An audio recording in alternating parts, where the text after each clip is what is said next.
서울의 밤은 차갑고 무정했다.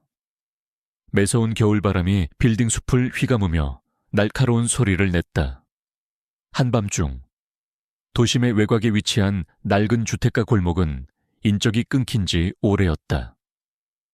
가로등 불빛마저 희미하게 깜빡이는 그곳에서 아라는 쓰레기 더미를 뒤적이고 있었다. 털은 여기저기 엉겨 붙어 있었고 마른 몸은 추위에 떨고 있었지만 이게는 필사적이었다. 배고픔 때문만은 아니었다. 며칠 전부터 알 수 없는 불안감과 함께 맴돌던 미약한 소리 때문이었다. 아라는 본능적으로 알았다. 그 소리가 단순한 고양이 울음소리나 바람소리가 아님을. 무언가 절박하고 아주 작은 생명이 내는 소리임을. 찢어진 쓰레기 봉투 사이로 코를 박고 킁킁거리던 아라의 움직임이 갑자기 멈췄다. 그리고 이내 아라의 귀는 쫑긋 세워졌다. 아주 희미하게, 마치 존재하지 않는 것처럼. 그러나 분명히 들려오는 소리, 아기의 울음소리였다. 아라는 망설이지 않았다. 날카로운 이빨로 단단히 묶인 봉투를 찢고 발톱으로 내용물을 헤집었다. 그리고 그 안에서 얇은 담요에 쌓인 작은 덩어리를 발견했다.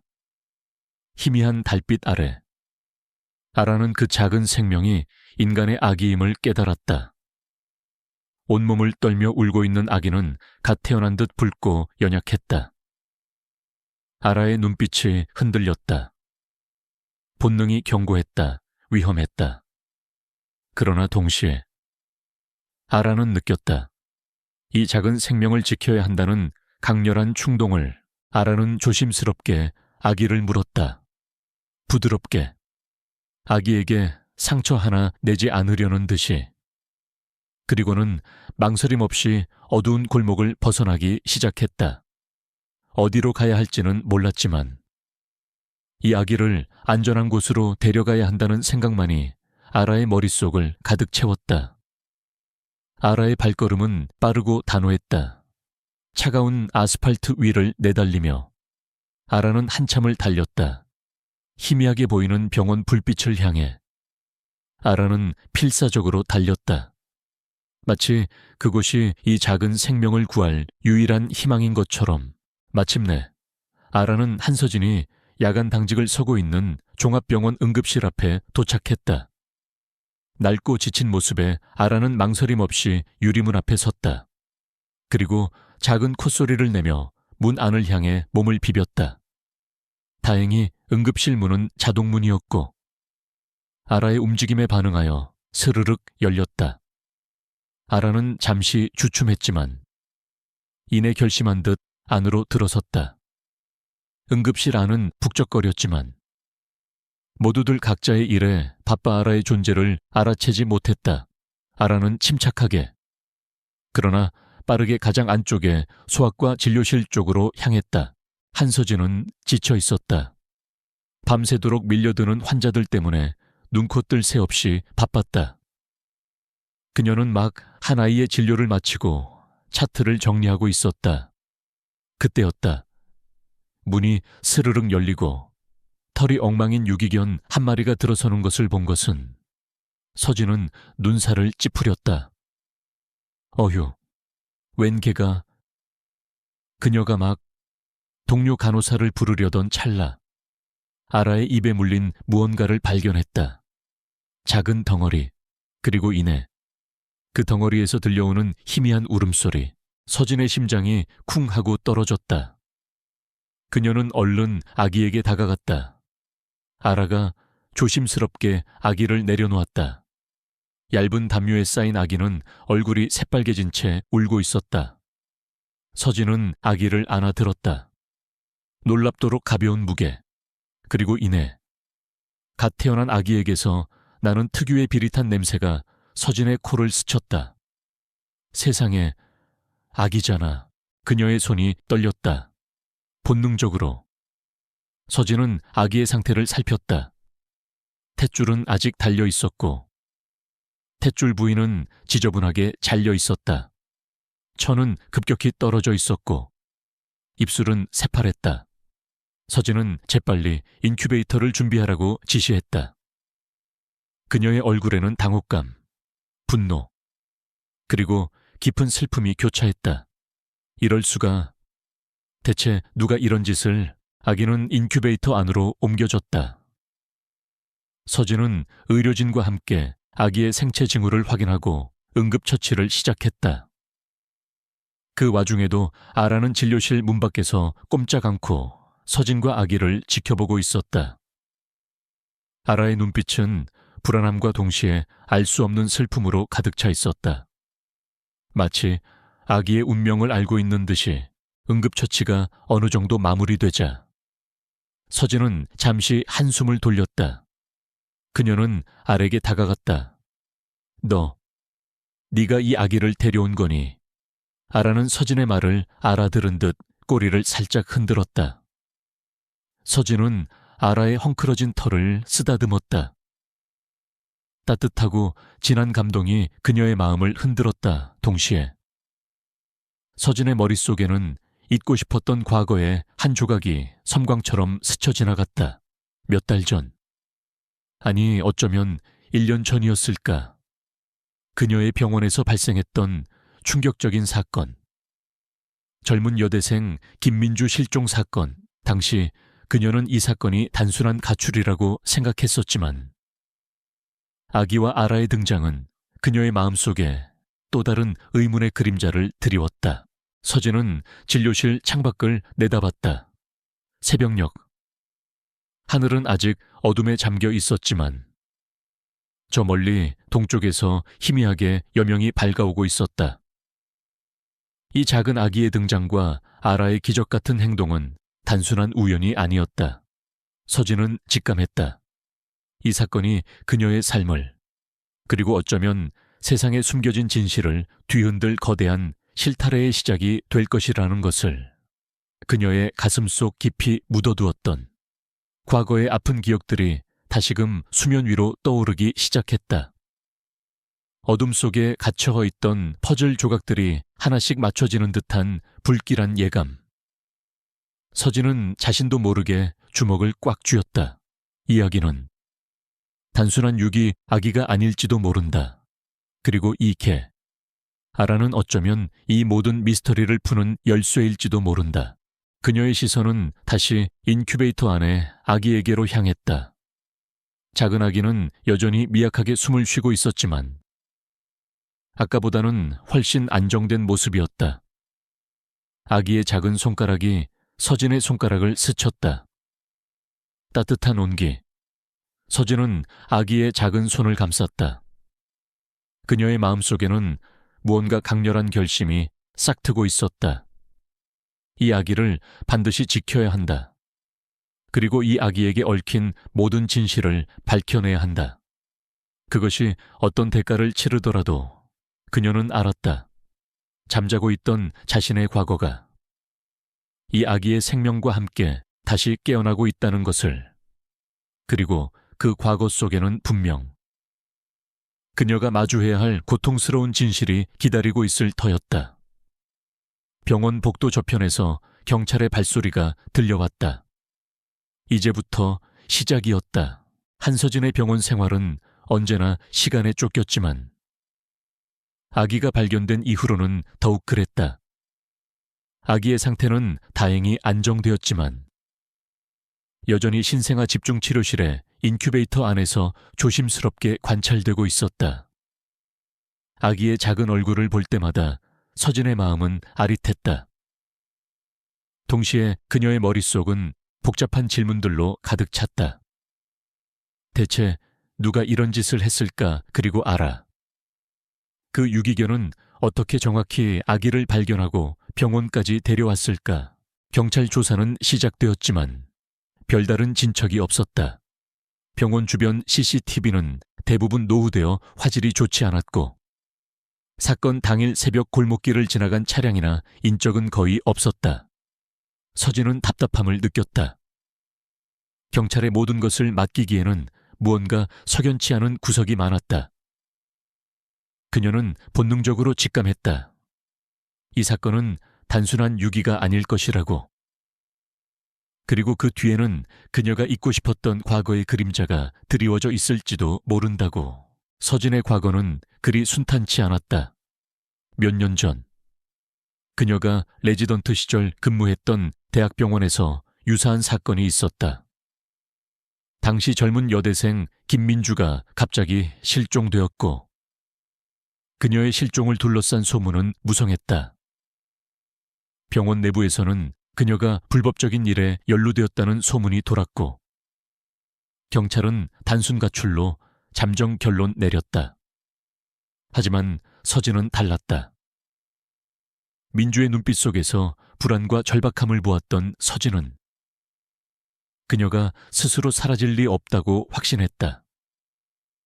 그러나 당시 서진은 아무것도 할 수 없었다. 그녀는 그저 힘없는 레지던트에 불과했고, 진실을 파헤치려다 오히려 불이익을 당할 뻔했다. 그 사건은 서진의 마음에 깊은 상처를 남겼고, 그녀는 그 이후로 정의와 진실에 대한 갈망을 더욱 키워왔다. 아기가 발견된 지 사흘째 되던 날, 뜻밖의 방문객이 나타났다. 박준호 형사였다. 그는 말쑥한 정장 차림이었지만 눈빛은 날카롭고 예리했다.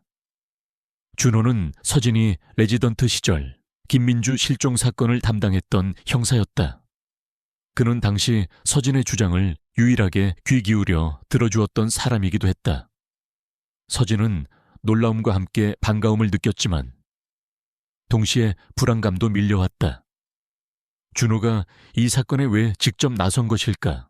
한서진 선생, 오랜만입니다. 준호의 목소리는 낮고 차분했다. 아기 사건 때문에 잠시 들렀습니다. 네, 형사님도요. 서진은 애써 침착하게 대답했다. 사건은 어떻게 진행되고 있나요? 준호는 서진을 물끄러미 바라봤다. 아직은 특별한 단서가 없습니다. 다만 아기가 발견된 장소가 좀 특이합니다.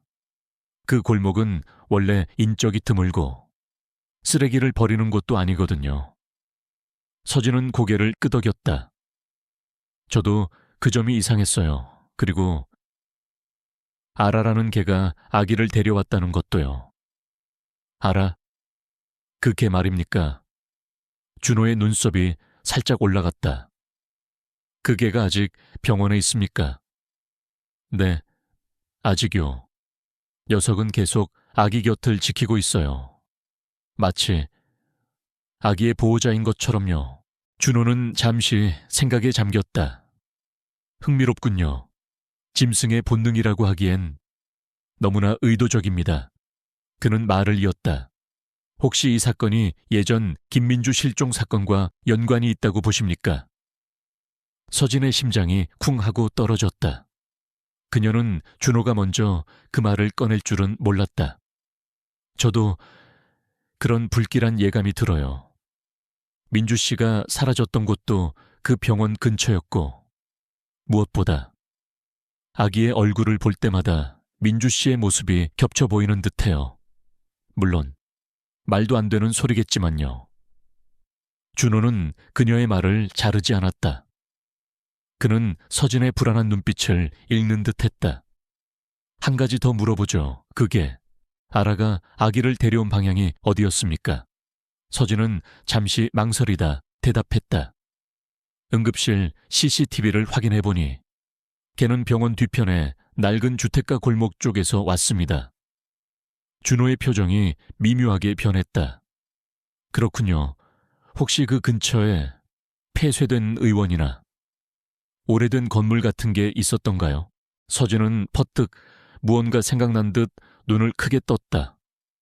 네, 맞아요. 아주 오래전에 폐업한 산부인과 의원이 하나 있었어요. 제가 레지던트 시절. 그곳이 한때 불법 낙태 시술로 문제가 됐다는 소문을 들었던 적이 있어요. 지금은 완전히 폐허가 되어서 아무도 사용하지 않는 곳이죠.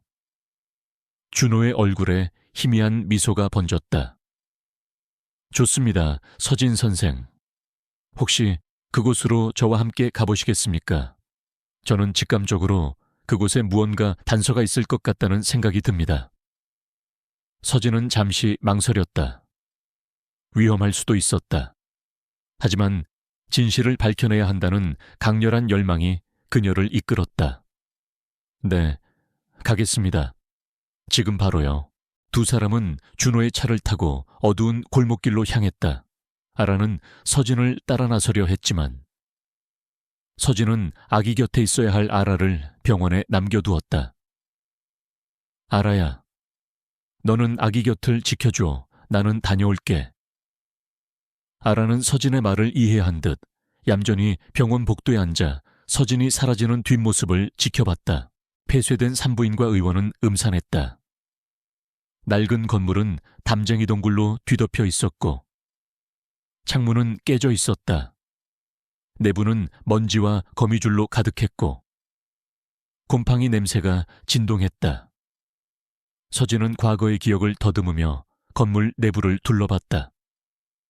여기가 분명 과거에 문제가 많았던 곳이에요. 준호는 날카로운 눈빛으로 바닥을 살폈다. 그리고는 건물 가장 안쪽, 지하실로 통하는 듯한 낡은 문을 발견했다. 문은 굳게 잠겨 있었지만 오래된 자물쇠는 녹슬어 있었다. 준호는 망설임 없이 자물쇠를 부수고 문을 열었다. 지하실은 더욱 어둡고 습했다. 코를 찌르는 퀴퀴한 냄새가 풍겼다. 손전등 불빛에 의지해 내려가던 서진의 발에 무언가 밟혔다. 그녀가 손전등을 비추자 바닥에는 찢어진 천 조각과 함께 희미하게 마른 핏자국이 보였다. 서진의 심장이 요동쳤다. 형사님, 여기 핏자국이에요. 준호는 조심스럽게 핏자국을 확인했다. 오래된 것 같지만 분명 핏자국입니다. 그들은 지하실 안쪽으로 더 깊이 들어갔다. 그리고 그곳에서 그들은 충격적인 장면을 목격했다. 낡은 수술대 위에는 마른 혈흔이 그대로 남아있었고 주변에는 찢어진 의료용 장갑과 폐기물들이 널브러져 있었다. 그리고 벽 한쪽에는 희미하게 스크래치가 나 있었는데 마치 누군가 필사적으로 벽을 긁어댄 흔적 같았다. 서진의 눈에 섬광처럼 과거의 기억이 스쳐 지나갔다. 김민주. 그녀는 이 지하실에서 마지막 순간을 맞이했을까? 서진은 민주가 사라지기 전 그녀에게 전화를 걸어왔던 것을 기억했다. 선생님, 제가 아주 위험한 비밀을 알게 됐어요. 이 병원과 관련된 일이에요. 민주의 목소리는 떨리고 있었다.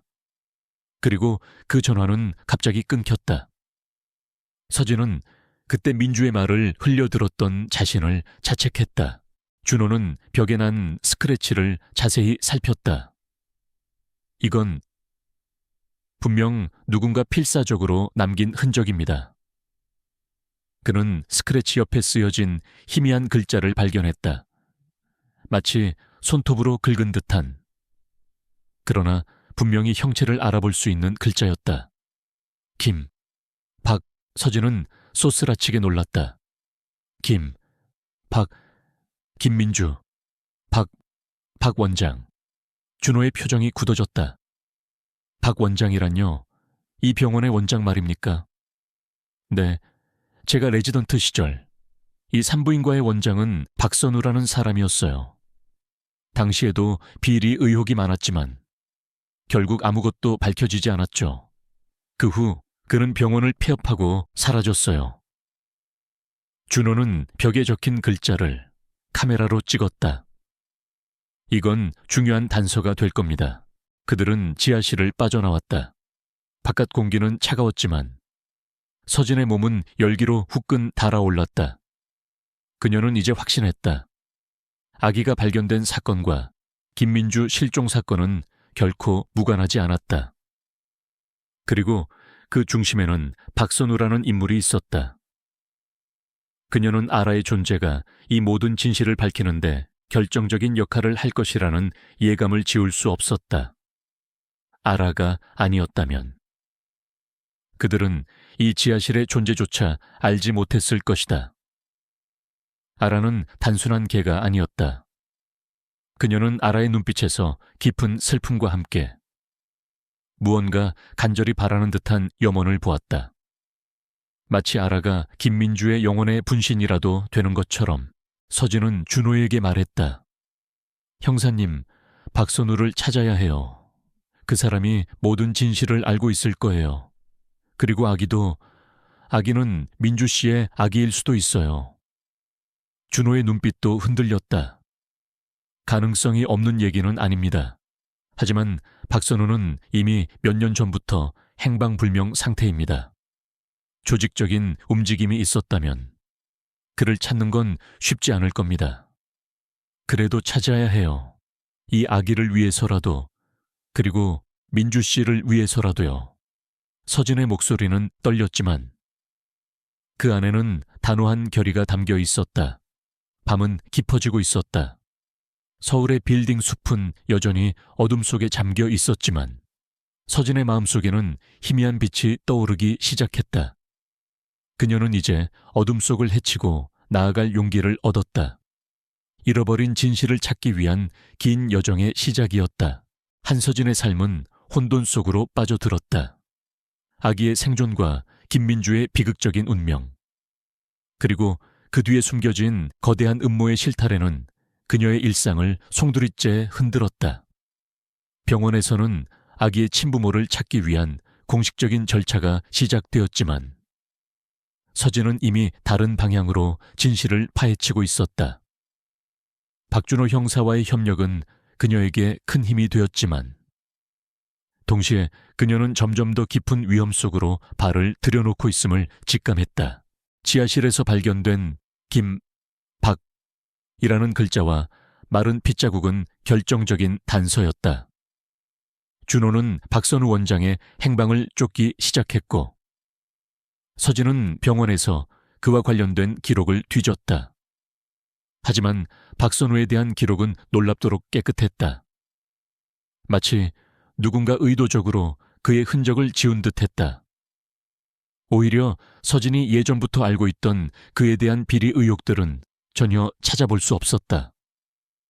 이 모든 것이 거대한 세력의 개입을 암시했다. 어느 날 밤, 서진은 병원 자료실에서 박선우의 과거 병원 기록을 찾던 중이었다. 조용하던 자료실에 갑자기 차가운 기운이 감돌았다. 서진은 등골이 서늘해지는 것을 느꼈다. 인기척이 느껴지지 않았지만 누군가 그녀를 지켜보고 있다는 불길한 예감이 들었다. 그녀가 뒤를 돌아보는 순간 자료실 문이 쾅 하고 닫혔다.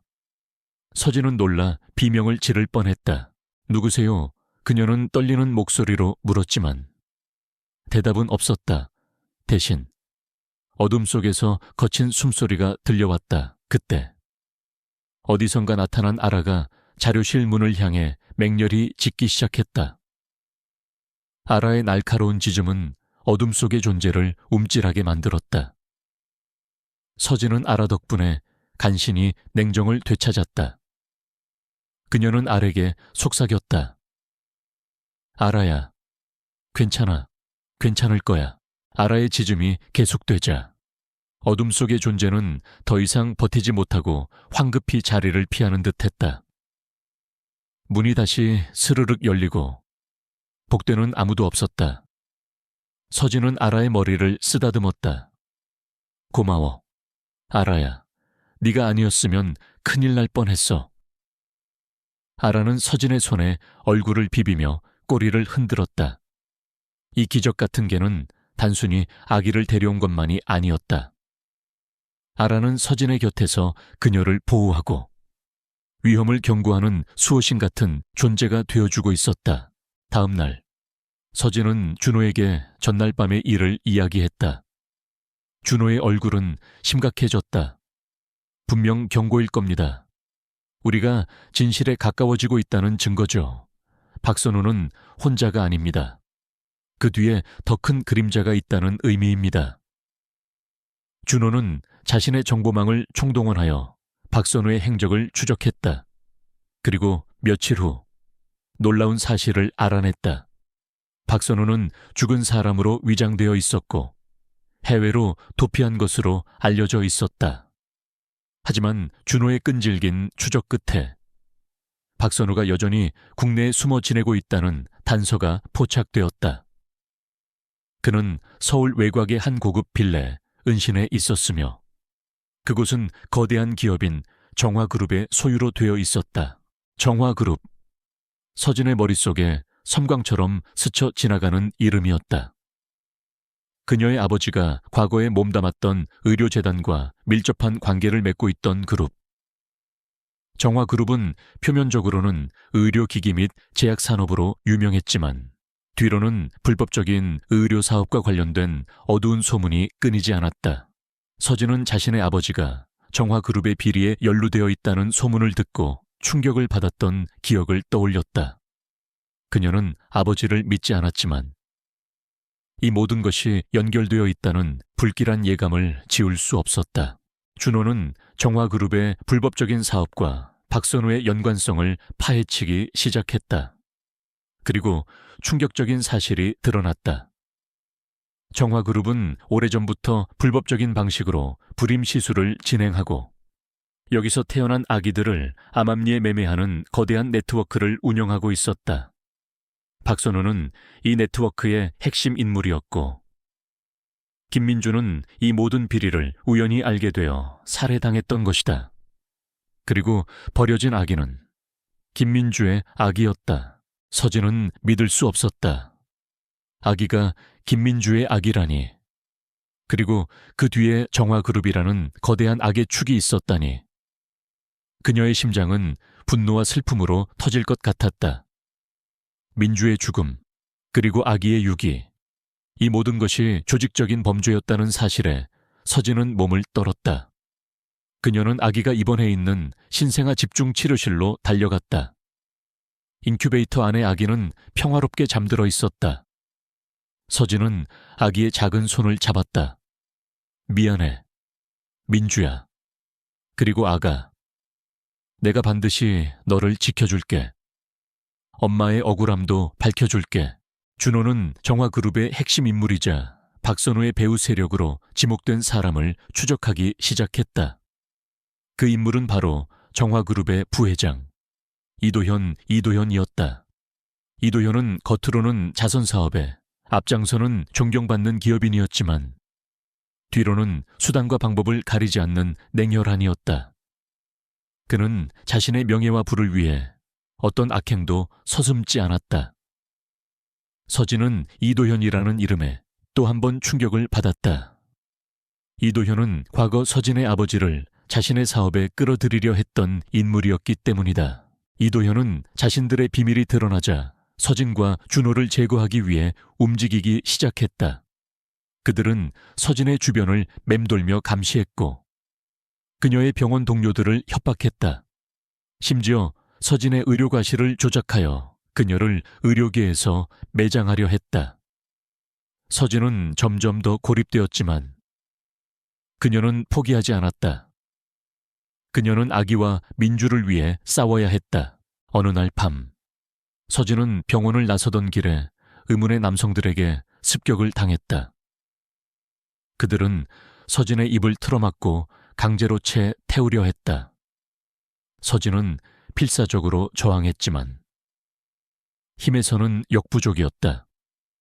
그때 어디선가 번개처럼 나타난 아라가 괴한들에게 달려들었다. 아라는 날카로운 이빨로 괴한들의 다리를 물고 맹렬히 지저댔다. 괴한들은 당황했고 그 틈을 타 서진은 필사적으로 도망쳤다.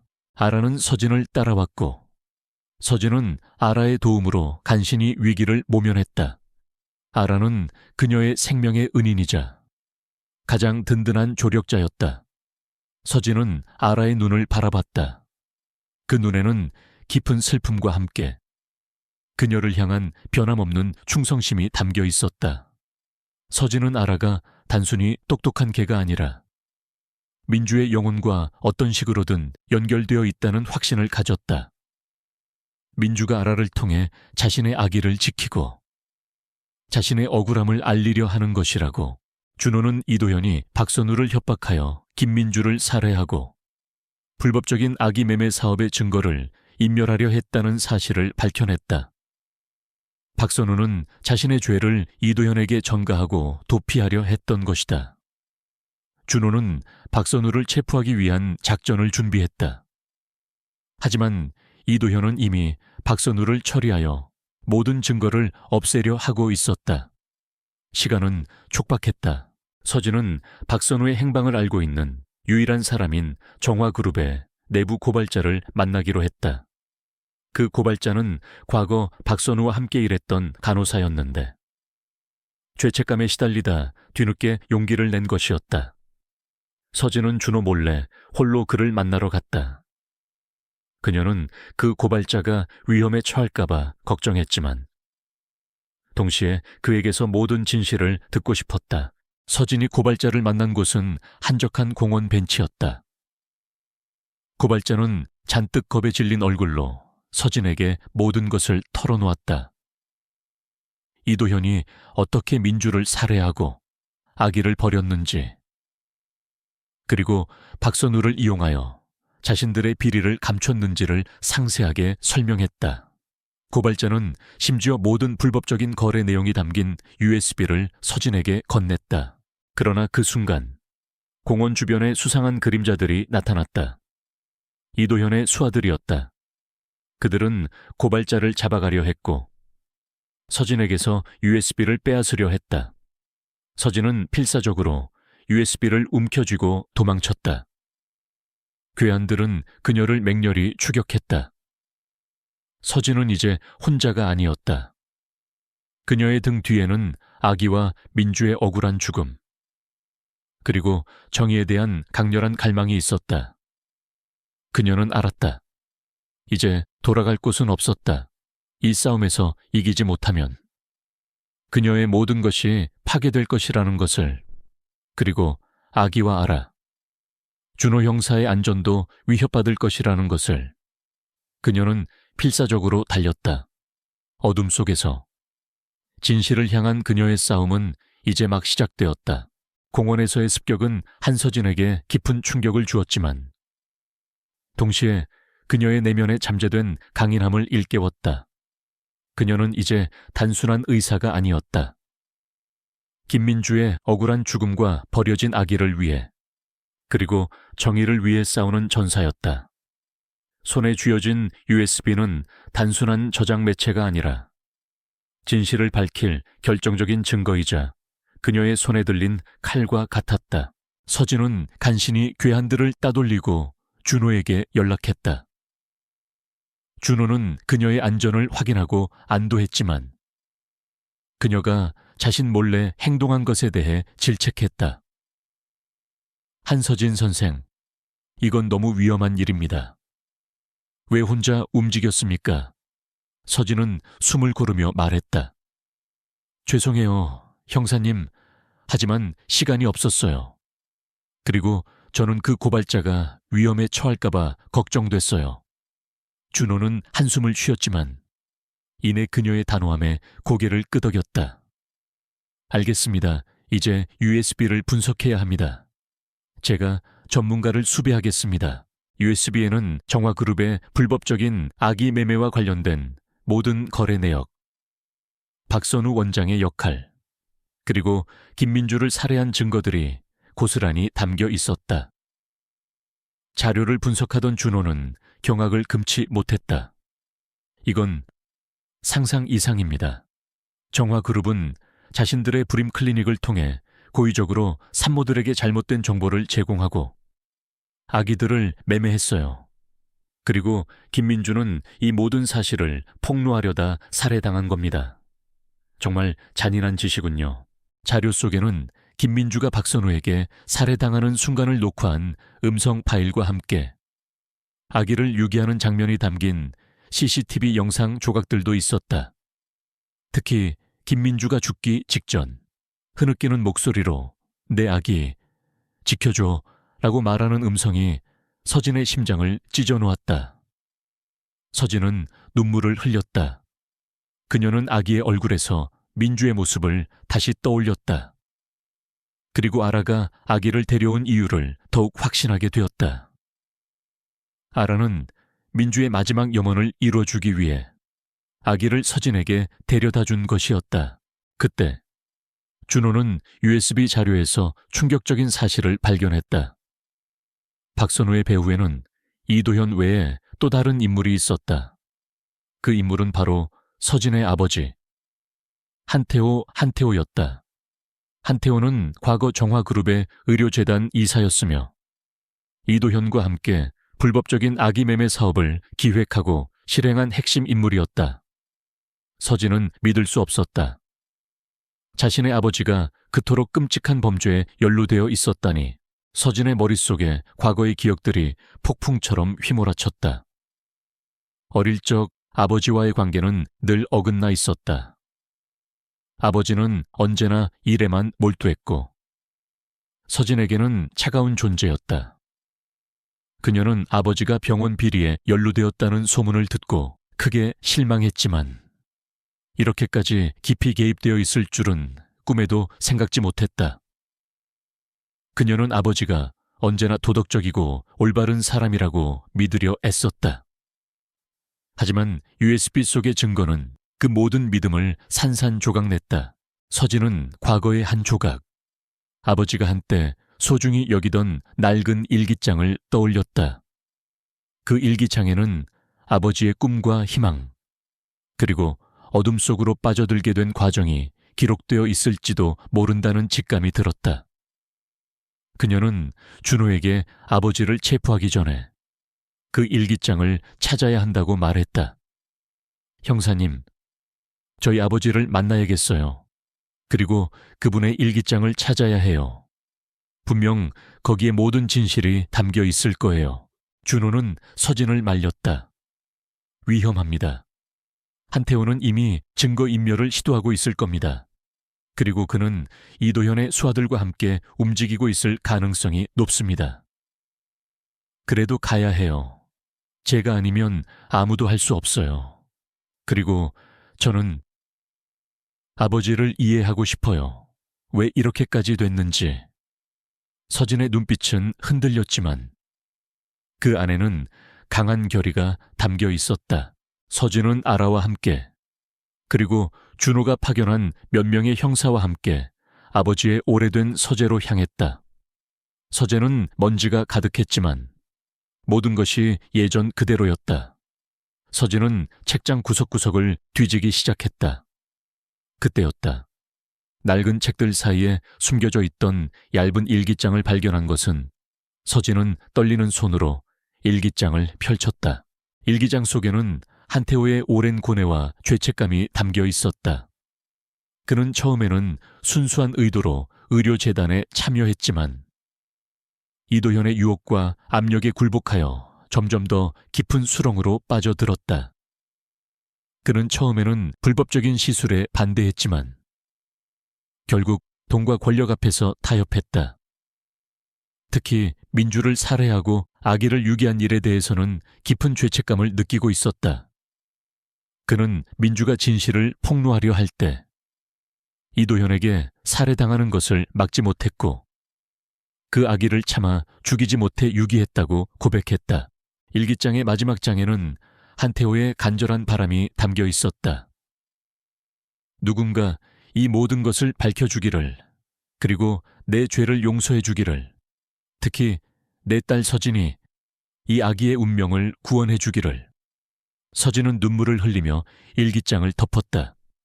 아버지는 분명 죄인이었지만 동시에 고통받는 인간이었다.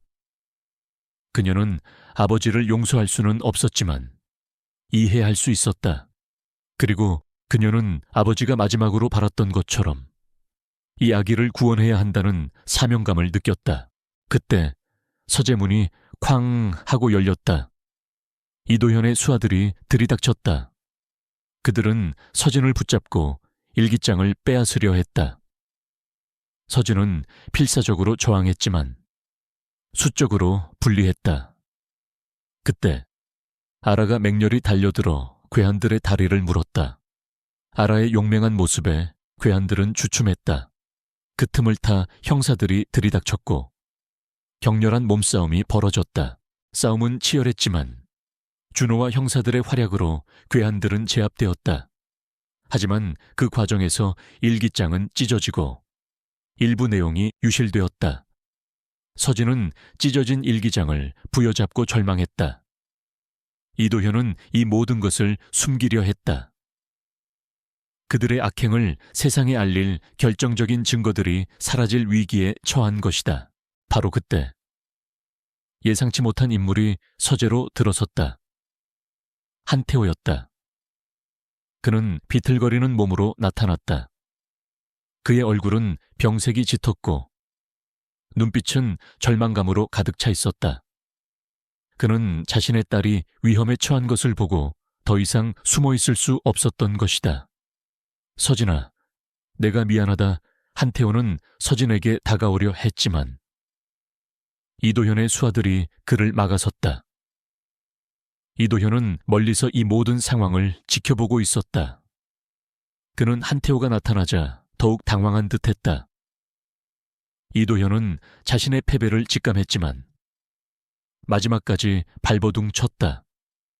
그는 한태호를 인질로 잡고 서진을 협박했다. 한서진, 그 USB와 일기장을 내놔라. 그렇지 않으면 나 아버지는 죽을 것이다. 서진은 갈등했다. 아버지를 살릴 것인가? 아니면 모든 진실을 밝힐 것인가? 그녀의 눈은 흔들렸다. 아버지는 죄인이었지만 동시에 그녀의 아버지였다. 그때 아라가 서진의 발밑에 와서 그녀의 다리를 비볐다. 아라의 눈빛은 간절했다. 마치 민주가 서진에게 속삭이는 듯했다. 진실을 밝혀줘. 내 아기를 지켜줘. 서진은 결심했다.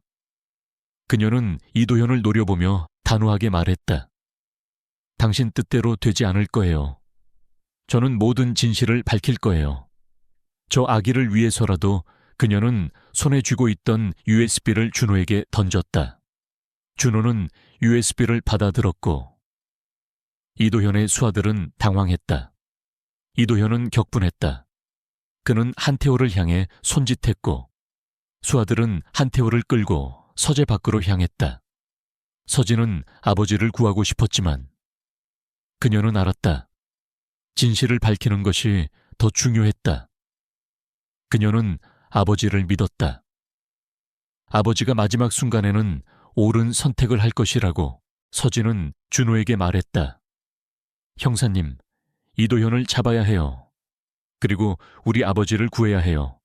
USB 안에 모든 증거가 있어요. 준호는 고개를 끄덕였다. 알겠습니다. 이제부터는 저에게 맡겨주십시오. 바깥에서는 경찰차 사이렌 소리가 요란하게 울려 퍼졌다. 정화그룹의 비리가 세상에 드러날 순간이 다가오고 있었다. 그리고 한서진은 자신의 과거와 마주하며 진정한 용기와 정의를 깨달았다. 그녀의 앞에는 아직 험난한 길이 남아있었지만 그녀는 더 이상 혼자가 아니었다. 아라가 그녀의 곁을 지키고 있었고 준호가 그녀를 도울 것이었다. 그리고 가장 중요한 것은 그녀의 마음속에 아기와 민주를 향한 굳건한 사랑과 사명감이 자리 잡고 있었다는 것이다. 한태호가 이도현의 수하들에게 끌려가는 순간 한서진의 심장은 찢어지는 듯했다. 아버지는 죄인이었지만 피를 나눈 가족이었다. 하지만 그녀는 냉정을 잃지 않았다. 아라의 눈빛에서 읽어낸 김민주의 간절함. 그리고 인큐베이터 속 아기의 평화로운 얼굴이 그녀에게 힘을 주었다. 그녀는 이 모든 비극을 끝내야 했다. 준호는 이도현이 한태호를 인질로 잡고 도주하려 한다는 사실을 접하고 즉시 작전을 지시했다. 경찰 병력이 정화그룹의 모든 관련 시설을 봉쇄하기 시작했고 이도현과 그의 수하들을 추적했다. 서진은 준호와 함께 그의 지휘체에 올라탔다. 그녀는 이제 단순히 정보를 제공하는 내부자가 아니라 이 작전의 핵심적인 동력이었다. 추격전은 서울 도심을 가로질렀다. 이도현의 차량은 교묘하게 도주로를 바꾸며 경찰의 추격을 따돌리려 했다. 서진은 준호 옆에서 초조하게 상황을 지켜봤다. 그녀의 머릿속에는 아버지의 쇠약해진 얼굴과 민주의 비극적인 죽음이 교차했다. 형사님, 아버지를 꼭 구해야 해요. 그리고 이도현을 잡아야 해요. 준호는 그녀의 손을 잡고 힘주어 말했다. 걱정 마십시오. 한서진 선생 반드시 해낼 겁니다. 그때 아라가 지휘차 뒷좌석에서 격렬하게 짖기 시작했다. 서진은 아라를 돌아봤다. 아라의 눈은 한 방향을 향해 날카롭게 고정되어 있었다. 서진은 아라의 시선을 따라 창밖을 내다봤다.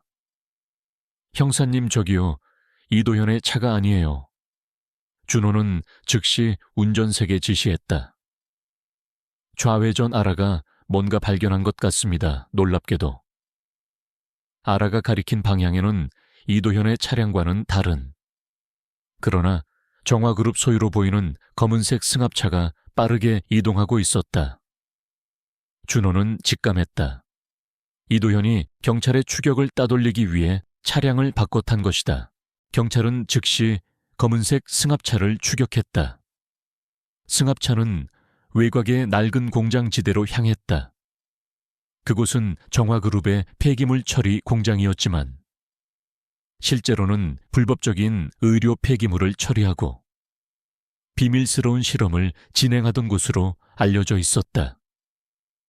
서진은 그곳이 얼마나 위험한 곳인지 직감했다. 공장에 도착하자 이도현의 수하들이 한태호를 끌고 건물 안으로 들어가는 것이 보였다. 경찰은 건물을 포위하고 진입작전을 시작했다. 서진은 자신도 모르게 지휘체에서 내리려 했다. 한서진 선생 위험합니다. 준호가 그녀를 막았지만 서진의 눈은 이미 불꽃처럼 이글거렸다. 아버지가 저 안에 있어요. 그리고 이 모든 비극의 진실이 저 안에 있습니다. 저는 가야 해요. 준호는 그녀의 눈빛에서 확고한 결의를 보았다. 그는 서진을 막을 수 없다는 것을 알았다. 좋습니다. 하지만 제 곁에 꼭 붙어 있으십시오. 절대로 떨어지지 마십시오. 경찰 특공대가 건물을 진입했고 총성과 함께 격렬한 교전이 시작되었다. 서진은 준호와 함께 그리고 아라와 함께 건물 안으로 들어섰다. 공장 내부는 복잡한 미로 같았고 곳곳에는 오래된 기계들과 의료 폐기물들이 쌓여 있었다. 퀴퀴한 냄새와 함께 피비린내가 희미하게 풍겨왔다. 그들은 이도현과 한태호가 있을 것으로 예상되는 건물 가장 안쪽으로 향했다. 그때 서진의 발밑에 무언가 걸렸다. 그녀가 손전등을 비추자 그것은 김민주가 실종되기 전까지 사용했던 것으로 보이는 작은 목걸이였다. 서진의 심장이 또 한 번 철렁했다. 민주는 이곳에서 마지막 순간을 맞이했을까? 아라가 갑자기 으르렁거렸다. 그리고 한 방향을 향해 맹렬히 달려가기 시작했다. 아라야 기다려. 서진은 아라를 따라갔다. 아라가 멈춰 선 곳은 거대한 폐기물 소각로 앞이었다.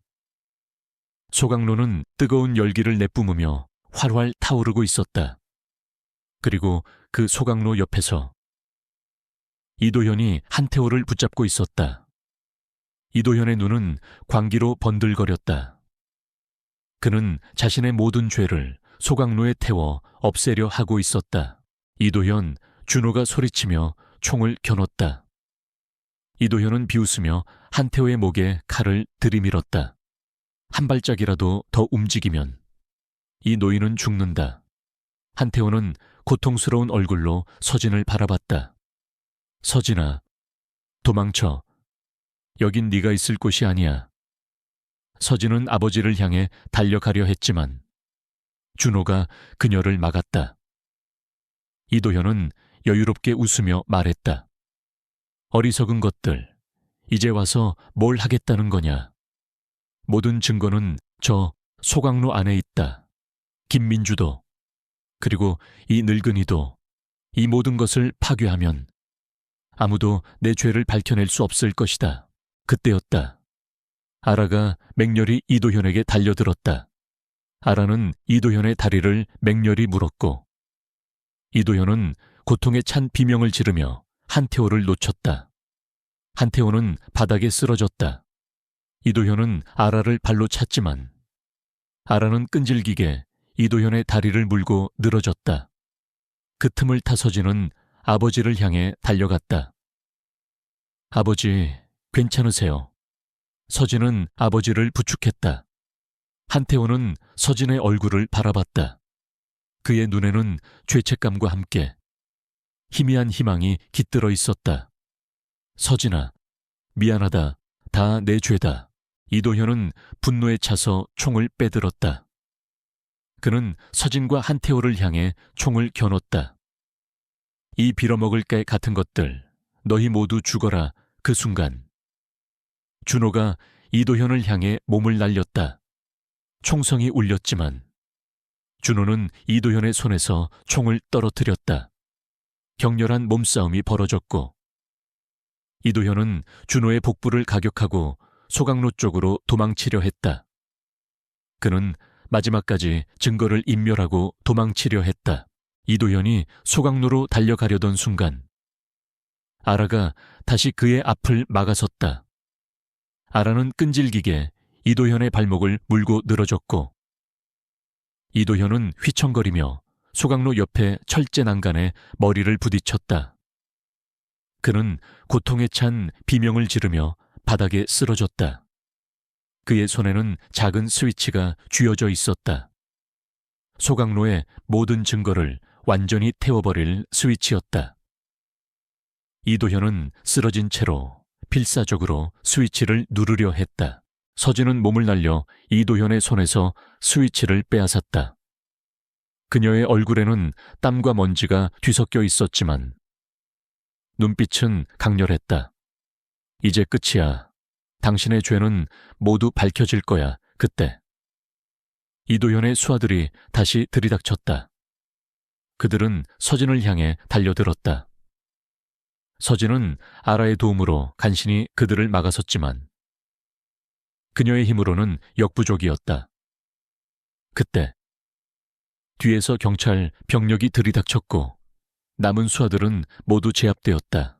준호는 쓰러진 이도현에게 수갑을 채웠다. 이도현은 광기 어린 눈으로 서진을 노려봤지만 이미 모든 것을 잃은 패배자였다. 한태호는 서진의 부축을 받으며 일어섰다. 그의 얼굴에는 깊은 후회와 함께 이제야 모든 짐을 내려놓은 듯한 안도감이 스쳐 지나갔다. 서진아, 내가 지은 죄는 절대로 용서받을 수 없겠지만 네가 이 모든 것을 밝혀줘서 정말 고맙다. 서진은 아버지의 손을 잡았다. 그녀는 아버지를 용서할 수는 없었지만 그가 마지막 순간에 진실을 마주하려 했던 것을 알았다. 그녀는 아버지를 이해하려 노력했다. 경찰은 공장 내부에서 이도현과 정화그룹의 불법적인 사업과 관련된 추가 증거들을 발견했다. 소각로 주변에서는 김민주의 유류품과 함께 그녀의 아기를 유기하는 데 사용되었던 담요 조각들이 발견되었다. 모든 퍼즐 조각이 맞춰지는 순간이었다. 아라는 서진의 다리에 몸을 비볐다.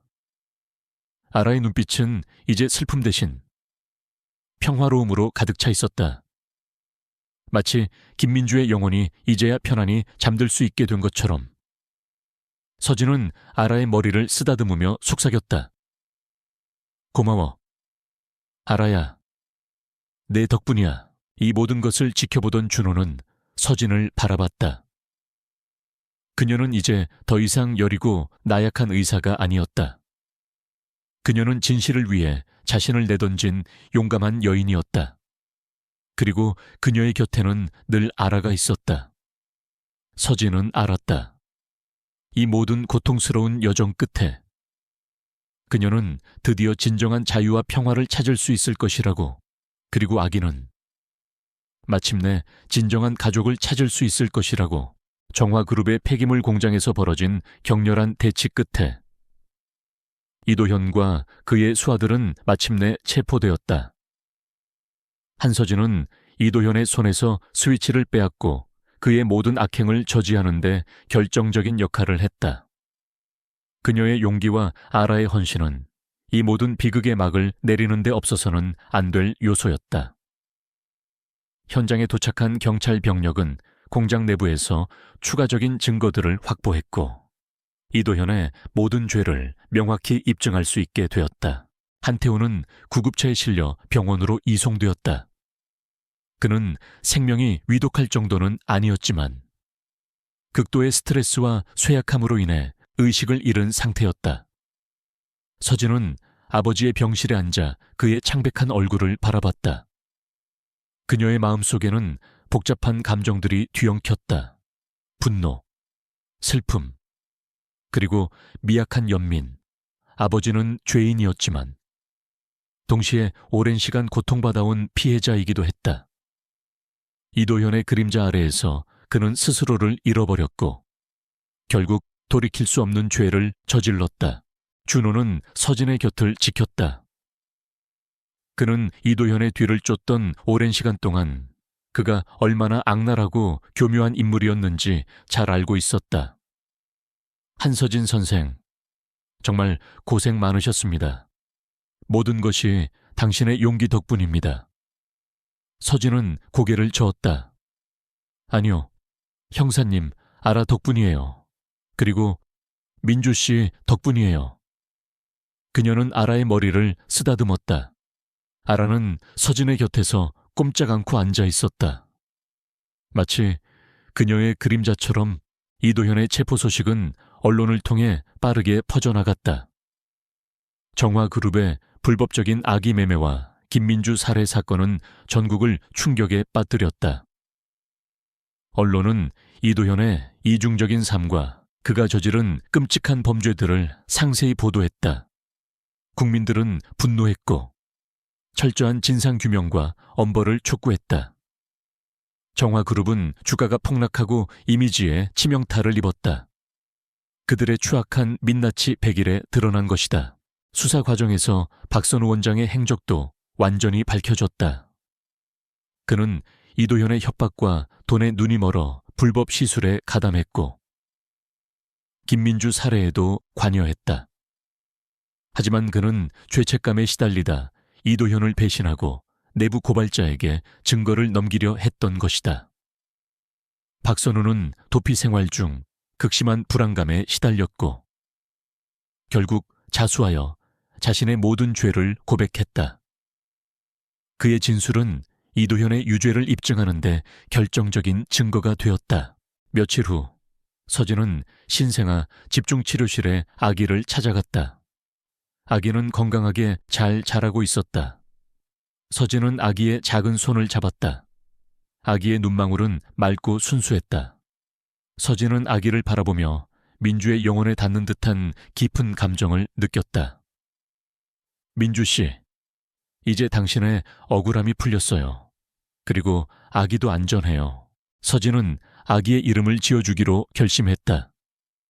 그녀는 민주의 이름에서 따온 민과 밝은 빛을 의미하는 아를 합쳐 미나미나 한라고 이름 지었다. 미나는 민주의 아픔을 기억하면서도 새로운 시작의 밝은 빛을 의미했다. 서진은 아기 미나를 법적으로 입양하기 위한 절차를 밟기 시작했다. 그녀는 민에게 진정한 가정을 주고 싶었다. 아라의 존재는 이 모든 사건의 핵심이었다. 경찰은 아라의 기적 같은 행동을 믿기 어려워했지만 서진과 준호의 증언, 그리고 CCTV 영상은 아라가 단순한 개가 아님을 증명했다. 아라는 한순간도 미나의 곁을 떠나지 않았다. 마치 미나의 수호천사처럼, 그리고 민주의 영혼이 깃든 존재처럼. 언론은 아라의 이야기를 대서특필했고 아라는 기적의 개로 불리며 전 국민의 사랑을 받게 되었다. 하지만 모든 것이 완벽하게 해결된 것은 아니었다. 한태호는 여전히 의식을 찾지 못하고 있었다. 그는 중환자실에서 생사의 기로에 서 있었다. 서진은 아버지의 병실을 찾아가 그에게 미나가 건강하게 잘 자라고 있다는 사실을 속삭여 주었다. 그녀는 아버지가 자신의 죄를 회개하고 진정한 평화를 찾기를 바랐다. 어느 날, 서진은 준호와 함께 아버지가 입원해 있는 병실로 향했다. 병실 복도에는 이도현의 수하 중 한 명이었던 남자가 서 있었다. 그는 경찰에 체포되어 조사를 받았지만 풀려난 후에도 이도현에게 충성하는 듯한 태도를 보였다. 그는 서진을 향해 적대적인 시선을 보냈다. 서진은 불안했지만 애써 무시하고 병실 문을 열었다. 그때였다. 병실 안에서 끔찍한 비명소리가 들려왔다. 서진과 준호는 황급히 병실 안으로 뛰어들어갔다. 병실 안은 아수라장이 되어 있었다. 한태호의 침대 옆에는 피 묻은 칼이 떨어져 있었고 침대 시트는 피로 붉게 물들어 있었다. 한태호는 심장을 부여잡고 고통스럽게 신음하고 있었다. 바로 그 순간 병실 창문이 깨지는 소리와 함께 괴한이 창문 밖으로 몸을 날렸다. 괴한은 바로 이도현의 수하였다. 그 남자는 한태호를 살해하려 했던 것이다. 서진은 경악했다. 아버지, 그녀는 황급히 한태호에게 달려갔다. 심장이 쿵 하고 떨어지는 듯했다. 한태호는 간신히 눈을 뜨고 서진을 바라봤다. 그의 입술은 피로 물들어 있었지만 그의 눈빛은 이전과는 달랐다. 후회와 함께 이제야 모든 것을 내려놓은 듯한 평온함이 서려 있었다. 서진아, 미안하다. 미나, 잘 부탁한다. 한태호는 마지막 말을 남기고 서진의 손을 잡은 채 눈을 감았다. 서진은 오열했다. 그녀는 아버지를 용서할 수 없었지만 이 비극적인 순간 앞에서 그녀의 마음은 한없이 아팠다. 아버지는 자신의 죄에 대한 대가를 치렀고 동시에 이도현의 마지막 발악에 희생된 것이다. 준호는 즉시 경찰에 연락하여 도주한 괴한을 추격하도록 지시했다. 그는 서진의 어깨를 감싸 안았다. 한서진 선생, 힘내십시오. 장례식은 조용히 치러졌다. 서진은 아버지의 마지막 가는 길을 지켰다. 그녀는 이제 완전히 홀로 남겨진 듯한 외로움을 느꼈다. 하지만 그녀에게는 미나가 있었다. 그리고 아라가 있었다. 그녀는 아버지가 마지막으로 남긴 유언을 기억했다. 미나, 잘 부탁한다. 한태호의 죽음은 이도현에게 추가적인 살인 혐의를 안겼다.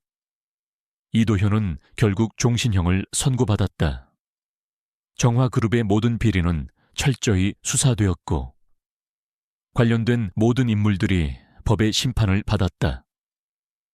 공정하고 정의로운 사회를 위한 중요한 발걸음이었다. 서진은 병원 생활을 계속했다. 그녀는 이제 단순한 의사가 아니라 사회의 어두운 면을 목격하고 정의를 위해 싸운 강인한 여인이었다. 그녀는 미나를 자신의 딸로 입양했고 미나는 서진의 사랑 속에서 건강하게 자랐다. 아라는 여전히 미나의 곁을 지켰다. 미나는 아라를 이모라고 부르며 따랐다. 아라와 미나의 유대감은 특별했다. 마치 아라가 미나의 또 다른 어머니인 것처럼. 서진은 과거의 아픔을 완전히 지울 수는 없었지만 미나와 아라 덕분에 새로운 삶의 의미를 찾았다. 그녀는 이제 더 이상 어둠 속에 갇혀 있지 않았다. 그녀의 삶에는 사랑과 희망이라는 밝은 빛이 드리워졌다. 그녀는 강해졌다. 어떤 역경에도 맞설 수 있는 강인함을 얻었다. 그리고 그 모든 것의 시작은 쓰레기통 속에서 발견된 작은 생명과 그 생명을 지켜낸 한 마리 개의 기적 같은 이야기였다. 이도현의 최후와 한태호의 비극적인 죽음은 한국 사회에 거대한 파장을 일으켰다. 정화그룹의 추악한 민낯이 드러나자 국민들의 분노는 극에 달했고 사법 시스템은 그 어느 때보다 철저하게 작동했다. 이도현은 가장 가혹한 법의 심판을 받았으며 그의 모든 재산은 몰수되어 피해자들을 위한 기금으로 사용되었다. 정화그룹은 해체 수순을 밟았고 관련된 모든 인물들은 법적 책임을 면치 못했다. 공정하고 정의로운 사회를 향한 거대한 발걸음이 시작된 것이다. 한서진의 삶은 혼돈 속에서 벗어나 점차 안정을 찾아갔다. 아버지를 잃은 슬픔은 깊었지만 그녀는 미나와 아라를 통해 새로운 삶의 의미를 발견했다. 미나는 서진의 따뜻한 보살핌 속에서 하루가 다르게 성장했고 밝고 건강한 아이로 자랐다. 서진은 민에게 모든 사랑과 정성을 쏟았다. 그녀는 이제 단순한 의사가 아니라 미나의 엄마였다. 아라는 미나의 그림자처럼 곁을 지켰다. 미나는 아라를 멍멍 이모라고 부르며 따랐고 아라 또한 민에게 깊은 유대감을 보였다. 미나가 잠든 밤에는 아라가 침대 옆에 웅크리고 잠들었고 미나가 놀 때는 곁을 떠나지 않았다. 아라의 눈빛에는 더 이상 슬픔이나 불안함이 없었다. 그저 평화로움과 무한한 애정만이 가득했다. 서진은 아라가 민주의 영혼을 담고 있다는 믿음을 확고히 했다. 민주가 아라를 통해 자신의 아기를 지켜보고 서진에게 감사를 전하고 있는 것이라고 박준호 형사도 자신의 자리에서 최선을 다했다. 그는 이도현 사건을 성공적으로 마무리 지었고 그의 정의로운 활약은 언론의 찬사를 받았다. 준호는 서진과 미나 그리고 아라의 곁을 맴돌며 든든한 버팀목이 되어주었다. 그는 서진에게 깊은 감정을 품고 있었지만 서진이 아직 과거의 상처에서 완전히 벗어나지 못했음을 알기에 서두르지 않았다. 그저 묵묵히 그녀의 곁을 지켰다. 어느 날 오후 서진은 미나와 아라를 데리고 공원에 나갔다. 푸른 잔디밭에서 미나는 아라와 함께 뛰어놀았다. 미나의 웃음소리는 서진의 마음속에 남아있던 어둠을 서서히 걷어냈다. 서진은 벤치에 앉아 그 모습을 지켜봤다. 그때 준호가 그녀의 곁으로 다가와 앉았다. 미나가 정말 밝게 자랐네요. 서진 선생 덕분입니다. 서진은 미소 지었다. 형사님도요. 형사님 덕분에 모든 진실이 밝혀질 수 있었어요. 준호는 하늘을 올려다봤다. 이제 모든 것이 제자리를 찾은 것 같군요. 서진은 고개를 끄덕였다. 네, 하지만 때때로 아버지가 생각나요. 그분의 마지막 순간이요. 준호는 그녀의 손을 잡았다. 한태호 원장님도 마지막에는 자신의 죄를 인정하고 속죄하려 했던 것 같습니다. 그분의 죽음은 비극적이지만 그 또한 진실을 위한 대가였겠죠. 서진은 눈물을 글썽였다. 이제야 조금씩 이해할 수 있을 것 같아요. 아버지가 얼마나 고통스러웠을지 그녀는 아버지의 마지막 유언을 떠올렸다. 미나, 잘 부탁한다. 아버지는 마지막 순간까지 미나를 걱정하고 있었다. 서진은 아버지를 용서할 수 없었지만 이제는 그를 이해하고 받아들일 수 있었다. 그녀의 마음속에 남아있던 아버지에 대한 앙금은 서서히 눈 녹듯 사라지고 있었다. 서진은 병원 생활에 다시 집중했다. 그녀는 미나와 함께 행복한 나날을 보냈다. 퇴근 후에는 미나를 안고 책을 읽어주거나 함께 아라와 산책을 나섰다. 평범하지만 소중한 일상이었다. 그녀는 자신의 경험을 바탕으로 불법적인 아기 매매와 관련된 비리를 막기 위한 사회운동에 적극적으로 참여했다. 그녀의 이야기는 많은 사람들에게 용기와 희망을 주었다.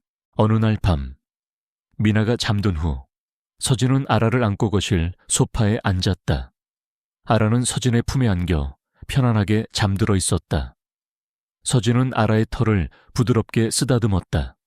그때 아라가 잠결에 작은 소리로 낑낑거렸다. 서진은 아라의 눈을 바라봤다. 그 순간 서진은 아라의 눈 속에서 민주의 미소를 본 것 같았다.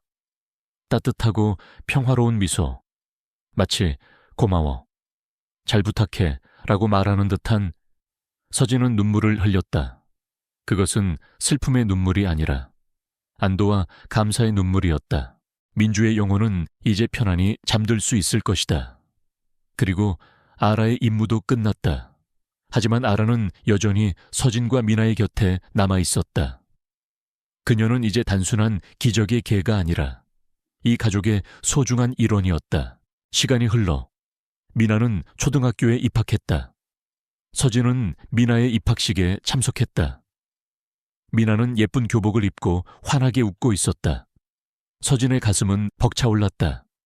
그녀는 미나를 품에 안고 말했다. 미나야, 우리 딸, 엄마는 네가 정말 자랑스러워. 미나는 서진의 품에 안겨 말했다. 엄마, 저도 엄마가 제일 좋아요. 그리고 멍멍 이모도요. 준호는 미나의 입학식에 함께 참석했다. 그는 멀리서 서진과 미나, 그리고 아라를 바라보며 미소 지었다. 그의 마음속에는 따뜻한 감정이 피어올랐다. 그는 서진이 과거의 그림자에서 완전히 벗어나 행복해하는 것을 보며 기뻤다. 이제는 그녀에게 자신의 마음을 전할 때가 되었다고 생각했다. 입학식이 끝난 후 준호는 서진에게 다가갔다. 한서진 선생, 저녁 식사라도 함께 할까요? 서진은 준호의 눈을 바라봤다. 그녀의 얼굴에는 행복한 미소가 번졌다. 좋아요. 형사님, 미나와 아라랑 같이요. 준호는 서진의 제안에 활짝 웃었다. 그들의 관계는 이제 새로운 단계로 나아갈 준비가 되어 있었다. 사랑과 신뢰를 바탕으로 한 단단하고 아름다운 관계. 서진은 미나의 손을 잡고 걸었다. 아라는 그들의 곁에서 꼬리를 흔들며 따라왔다. 세 사람은 마치 한 폭의 그림 같았다. 비극 속에서 시작된 그들의 인연은 이제 아름다운 가족의 모습으로 완성되었다. 그녀는 알았다. 인생은 예측할 수 없는 고통과 시련으로 가득하지만 동시에 희망과 사랑이라는 기적도 함께 찾아온다는 것을, 그리고 그 모든 것의 중심에는 한 마리 개의 숭고한 희생과 사랑이 있었다는 것을. 시간은 강물처럼 흘러갔다. 한서진과 미나, 그리고 아라의 삶에는 평온과 행복이 가득했다. 미나는 서진의 사랑 속에서 밝고 건강한 아이로 성장했고, 초등학교 고학년이 되어서는 긍정적이고 활발한 성격으로 친구들의 인기를 독차지했다. 아라는 여전히 미나의 곁을 그림자처럼 지켰다. 미나는 아라를 단순한 개로 여기지 않았다. 그녀에게 아라는 가족이었고 가장 친한 친구이자 비밀을 털어놓을 수 있는 유일한 존재였다. 미나는 아라가 자신을 아끼고 보호한다는 것을 본능적으로 느끼고 있었다. 서진은 병원에서의 역할을 넘어 사회 정의를 위한 목소리를 내는 활동가로도 활약했다. 그녀는 이도현 사건을 통해 얻은 경험을 바탕으로 불법적인 아기 매매와 관련된 비리를 뿌리 뽑기 위한 법률 제정 운동에 적극적으로 참여했다. 그녀의 이야기는 수많은 사람들에게 감동과 용기를 주었으며 그녀의 노력 덕분에 관련 법규는 더욱 강화되었고 사회적 감시망 또한 촘촘해졌다. 서진은 바쁜 일상 속에서도 미나와 아라를 위한 시간을 아낌없이 보냈다. 그녀는 진정한 의미의 가족을 이루었고 그것이 그녀에게 가장 큰 행복이었다. 박준호 형사와의 관계도 점차 깊어졌다.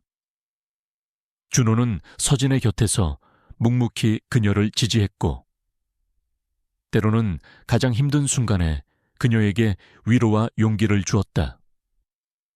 그는 민에게도 다정한 아저씨이자 든든한 존재였다. 미나는 준호를 삼촌처럼 따랐고 준호는 미나의 웃음소리에서 큰 행복을 느꼈다. 서진과 준호는 서로에게 없어서는 안 될 존재가 되었다. 그들은 과거의 아픔을 함께 극복하며 새로운 미래를 함께 만들어가고 있었다. 어느덧 미나는 중학교에 입학했다. 입학식 날, 미나는 예쁘게 교복을 차려입고 서진의 손을 잡았다. 아라는 미나의 곁에서 꼬리를 흔들며 함께 걸었다. 준호도 그들의 곁에서 흐뭇하게 미소 지었다. 서진은 미나의 손을 잡고 걸으며 잊고 있던 과거의 한 조각을 떠올렸다. 김민주가 20살이 되던 해, 그녀와 함께 거리를 걷던 기억. 그때 민주는 환하게 웃으며 선생님, 저도 나중에 꼭 선생님처럼 멋진 의사가 될 거예요 라고 말했었다. 서진의 눈가가 촉촉해졌다. 미나의 모습에서 그녀는 민주의 꿈과 희망을 보았다. 입학식이 끝난 후 서진은 미나와 아라 그리고 준호와 함께 작은 카페에 앉았다. 따뜻한 햇살이 창가를 통해 쏟아져 들어왔다. 미나는 아이스크림을 먹으며 아라에게 자랑스럽게 자신의 새 교복을 보여주었다. 아라는 미나의 얼굴을 핥으며 애정을 표현했다. 준호는 서진에게 따뜻한 미소를 보냈다. 이제야 모든 것이 제자리를 찾은 것 같군요.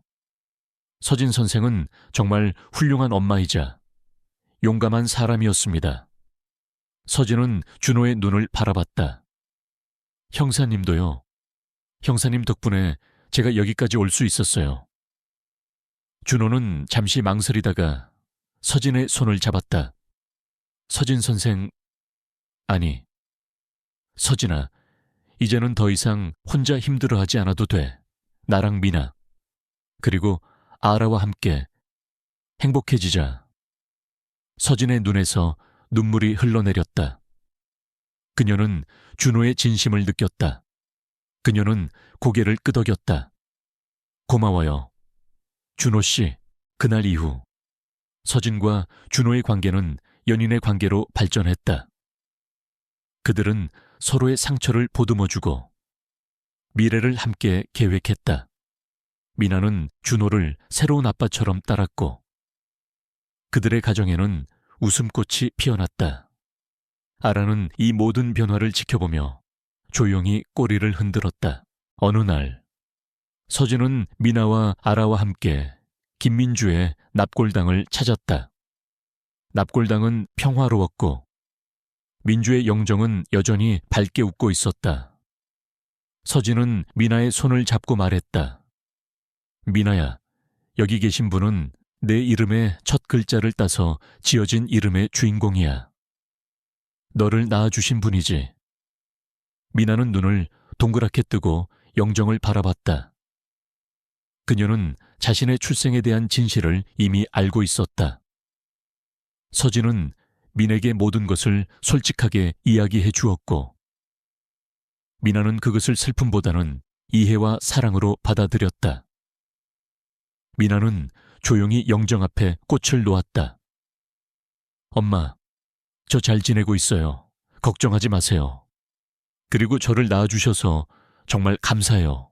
아라는 영정 앞에서 킁킁거리며 냄새를 맡았다. 그리고는 조용히 영정을 올려다봤다. 서진은 아라의 눈빛에서 다시 한번 민주의 영혼을 느꼈다. 이제 모든 것이 평화로웠다. 민주는 자신의 딸이 행복하게 자라는 것을 보고 편안히 잠들 수 있을 것이다. 몇 년 후 미나는 의과대학에 합격했다. 그녀는 서진처럼 훌륭한 의사가 되겠다는 꿈을 키웠다. 그녀는 특히 생명 존중과 사회 정의를 실현하는 의사가 되겠다고 다짐했다.